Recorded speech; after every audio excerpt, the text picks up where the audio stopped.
Hey there, shadowy sleuths, and welcome to Sinister Silhouettes, The Alley.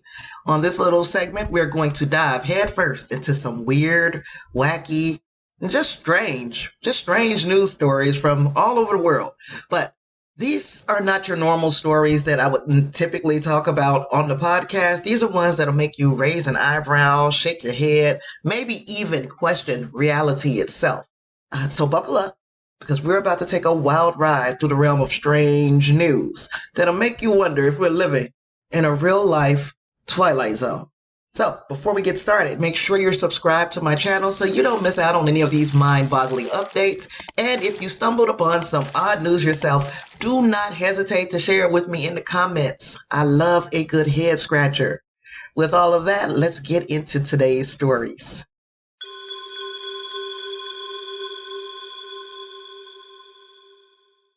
This first story I bumped into while I was on the phone with my best friend, Lysandra. So you're going to get to hear her raw and unedited reaction to the story. You are about to die. Okay. A California man caught on viral TikTok sniffing women's butts at a Barnes & Noble was arrested last week, but he's already back on the streets despite a lengthy criminal record. The disturbing clip made the rounds online last week. The man, who law enforcement sources believe is 36-year-old Khalees Karan Crowder, is seen going up to women from behind and allegedly sniffing their butts. Girl. So instead of having a foot fetish, he has a butt fetish. Yes, and not just I want to squeeze a butt or touch a butt. He wants to smell random women's ass. Oh, that is so nasty. Go through these people's head. It says, So when you walk down the street and this dude come up behind us sleeping ass, I'm getting something to sniff. Oh gosh. According to online records, Crowder was arrested last week for what appears to be a separate misdemeanor incident in Glendale. He was released a few days later. And what's shocking is that records show Crowder has a very long list of arrests over the years, but was let go relatively quickly after the August arrest. My thing is this. I know when people get locked up, man, what you in here for? How you gonna say, man, what you in here for? Sniffing ass. Cause that's it. That's what he did. So you go around, but I can just imagine and tell me, looking at him like, you know what? You go around sniffing people's asses. It seems like he is a serial sex offender too, that he has done other things. Let me go back and pick up this other story, cause this is wild. That's creepy as heck. Okay, see, when they arrested him last week, he was suspected of peeping into a home. So this man got real issues. The family, including children, were home at the time of the incident. So during Monday's arraignment, Crowder was ordered to remain in jail for 60 days after he pleaded no contest to charges. He also must complete 52 weeks of sexual impulse classes. Because, yeah, that's a precursor to actually raping somebody. Oh, wow. You know, if it starts off with doing stuff that is seemingly innocent, like I'm just going to smell her butt, or I'm just going to peep in this window, but then it escalates. Girl, I mean, literally sniffing this lady's butt. You went from sniffing butts to peeping Tom. You probably, that was probably going on at the same time. But the lady who recorded him and put it on TikTok says, it felt like anywhere I moved, he kept following me. So I recorded just in case he was trying to say anything or do anything to me. But I definitely didn't expect him to do this. And she called him sniffing her rear end. And like you said, the proper thing to do would have been to just freaking try to squeeze out the stankiest fart that you can muster up. He got a long history of peeping, prowling, and residential burglary. If he's let back out on the streets, he will eventually rape somebody. Right. And that's what it seemed like that's his goal. Yeah. His goal ain't to get help, because he would got help and would told him, don't go around sniffing on people's asses. Please stop sniffing asses. These ladies don't want you sniffing their behind. when you picking through people's windows, that's a long back to get you shot at. Yeah, it's an invitation to get killed. And think about that, and according to the law is, you can't shoot them on the outside. They have to be in the inside. Well, so now, even though I have a man peeking through my window, I'm gonna let it up and get his ass through. It's gonna remind him not to come back to this window. Right. Come here. I'll be like, come here, kitty. Well, shit. This is incredible to me. This absolutely the most disgusting thing that I can think of is sniffing somebody's rear end. It's even worse than, like you said, it's even worse than a foot fetish. Right. You around here with some people tongue. That's probably what's first. The sniffing asses. So when you keep getting caught for sticking through people's window, people know, hey, if I shoot him outside my house, I'm going to be in trouble. Mm-hmm. So let me crack a window for him to bring his ass on him. Yeah. And soon to get in there, I want to be like, hey, get it. Yeah. Put some underwear on the windowsill to lure him in. Make it free. Right. I'm going. And walk your legs big out of my house, I'm gonna whoop your ass. Oh, that was a wild one. And if you're ever interested in where I'm getting these stories from, I will link them in the description box of this video or in the show notes if you're listening as a podcast. The next story is about a woman who swears that her life was saved by a ghost. According to the New York Post, and I'm going to go ahead and read the article, her near-death experience isn't dampening her spirits. A Colorado elementary school teacher who survived being stabbed 16 times by her ex-boyfriend claims she has seen shadow people since the horrifying attack in 2020. Now let's pause for a moment, because I'm not trying to make fun of her about the shadow people. I have seen shadow people. I am a firm believer that something wacky goes on at night, especially over here, because I have seen shadow people on multiple occasions, but that is neither here nor there.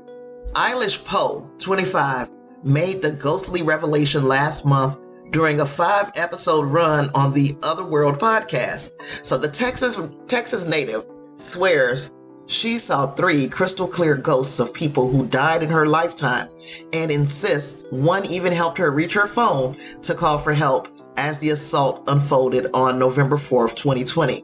Poe says she was ambushed in her own home by Jonathan Crossley after she turned down his efforts to be more than a summer fling. Sounds like a psycho. Sounds like you had yourself a psycho, Eilish. Poe says she was very upfront with him from the start.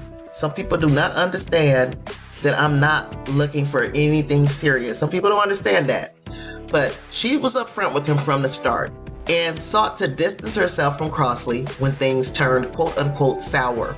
So something went on, she didn't like it, and she was like, okay, let's just split this thing up. Except for she says he wouldn't leave.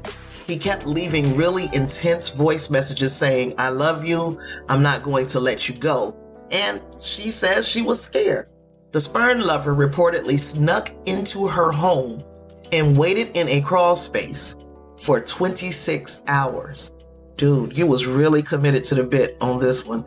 I don't know that I could sit hunched and balled up in a crawl space for 2 hours, much less 26 hours. Nobody is that important to me. Okay, so Poe went to check on her pet bunny, Boomer, and Crossley charged her. He pushed her down the stairs and she hit her back pretty bad. She says she still has injuries and trauma from that. And then he grabbed the back of her hair, which was really long at the time. He shoved her head into the wall 5 or 6 times.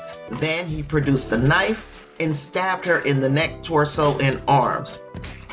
She had the presence of mind and the fortitude to play dead so that he would leave. And that is exactly what happened. Now, I'm running across a picture of this guy. And look, there are 2 pictures. And of course, if you're watching on YouTube, I'm going to try to put them in the video. If not, you can always follow me on Facebook at Sinister Silhouettes podcast. And I'll put the photos up there as well. Poe, this is where some ghosts come in. Poe remembers seeing a carousel of people in the bathroom doorway 2 feet from where she was lying in a pool of blood. She said it was her paternal grandmother, her grandmother Jeannie. She passed away in 2014. She was standing there kind of just smiling at her, but she didn't wave or anything. She didn't say anything. Jeannie faded out, and then her friend Vicky faded in. Now, Vicky was Eilish's best friend from high school. She reportedly committed suicide in February of 2020. So she then came and checked in on her homegirl. Eilish says it's a crystal clear image of what she was wearing, and she was also just standing there, and the same as Jeannie, she had this comforting smile on her face. So Poe says she's still grieving her best friend 3 years later, but it felt like bonus time for even 5 seconds to get to see her and be near her again. We got a couple of pictures of the crawl space that this dude was just hanging out in, and I just don't get how you could ball yourself up in a little spot like this and just wait for 26 hours for somebody to show up. But again, he did it. Now, last person to fade in for Eilish Poe's trio of ghosts was Alyssa Burkett, who was stabbed and shot to death by her ex in Texas, in her Texas hometown. So Poe claims it was Burkett who literally pulled her up. Says she was sitting upright, and actually she says saved her life because it allowed her to use her phone to send for help. Now, a lot of people have doubted Poe's story. You can form your own opinion about whether or not you believe these entities not only visited her, but actually made physical contact with her and pulled her up so that she could call for help. People have told her that her brain was just surviving, or it might have been an angel, or it could have been hallucinations. But she is saying that she saw it as real as seeing an alive person in the room. Now, after the attack, the man who assaulted her died because he threw himself from a cliff edge that was 150 feet high. So we don't have to worry about him doing this again to her or anyone else, but it doesn't erase the trauma that she's been through. And yes, I know this story is more about the ghosts. It's more about the ghosts because, but at the end of it all, she went through an immense amount of trauma in that situation. I am glad that she is doing well. She does say that she continues to see shadowy figures between 50 and 100 times since she has recovered from the stabbing. She said they never approach her apart from one specific time, and the second she starts to walk towards the apparition or acknowledge it, it just goes away. She says she thinks it's because she almost crossed over because it was so close. Maybe those shadow people are people who are in between crossing over and they're in the middle of somewhere. Maybe that's why she can see them. Now, as I said about me with the shadow people, I didn't have a near-death experience or anything like this. My theory is that they're interdimensional beings, and they have crossed over into our dimension. And I know it sounds crazy, and people think, you can think what you want. Everybody has opinions. I believe this lady saw something. I believe that the afterlife may just be ascending to another dimension. Like many people will say heaven or hell, but what if it's another dimension that is very similar to ours? And some people do have a way of bridging those two dimensions together and crossing over every now and then. You let me know what you think in the comments, and I am going to pick up the next story. This last story is one I'm pretty sure everybody's been hearing an awful lot about over the last few weeks at the absolute least, and that is the renewed interest in UAPs, which are unidentified anomalous phenomenon, also known as UFOs back in the day. So there was the subcommittee hearing that was aired on, I watched it on C-SPAN, or I watched parts of it on C-SPAN. And let me tell you, while there were some claims, many of which we had heard already, let's be honest, there was very little proof offered during the subcommittee hearings. And believe half of what you see, none of what you hear. I am going to have to see some proof, or some of these people that David Grush alludes to existing that have further information need to be brought forward in the special hearings where they can kind of do things privately. Well, as it turns out, a few of the members of Congress who sat in on this UAP hearing want to do just that. They want the Speaker of the House, Kevin McCarthy, to designate a select committee on UAPs, because that would give them subpoena power to force the leaders of the Department of Defense and others to testify, and then it will also get them over any hurdles that they have faced in seeing classified material, getting timely responses, and it might make some of the other quote-unquote witnesses more likely to step forward. So Representative Burchett, who is one of the people who officiated or was over, I guess you could say, this UAP hearing, he says we're running into a lot of roadblocks there. And that's the problem with this whole thing. It just creates more and more conspiracy theories because our federal government is so arrogant, is so bloated, and they'll just run out the clock. He says, I'm guilty of this as well, but Americans want their pizzas in 30 minutes or less, and that's about our daggone attention span. So he realizes that his back is against the wall because pretty darn soon, the whole, I guess the entire fandom of UAPs, those people who really believe that there is something to these allegations, they're going to eventually lose faith in ever knowing the answers. Whether they say, they fall off and say, I don't believe those witnesses anymore, or they'll say, you know what, the witnesses are probably telling the truth, but the federal government is never going to admit that they have evidence of non-human intelligence, as they are saying now. They haven't heard back from the Speaker of the House since they made the request. And many people, including The Hill, where I'm reading the article from, many reporters have reached out also to Speaker of the House McCarthy, his office, for comment. They're not hearing anything back.